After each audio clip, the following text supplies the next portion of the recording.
बाके बाड़ी किल्ली ठोकदा ऐसैया खुलल बाके बाड़ी किल्ली ठोकदा ऐसैया खुलल बा सैया खुलल बाके बाड़ी किल्ली ठोकदा ऐसैया खुलल बाके बाड़ी किल्ली ठोकदा।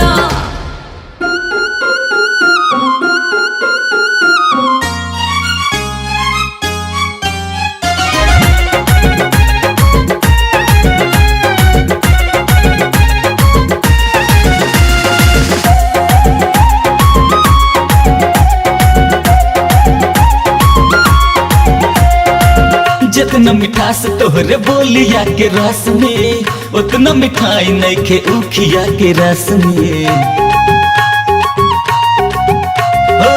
जितना मिठास तोहरे बोलिया के रस में उतना मिठाई नहीं खे उखिया के रस में।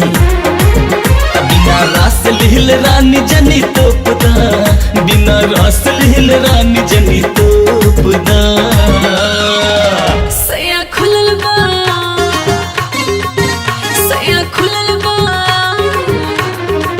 ऐसैया खुलल बाके बाड़ी किल्ली ठोकदा ऐसैया खुलल बाके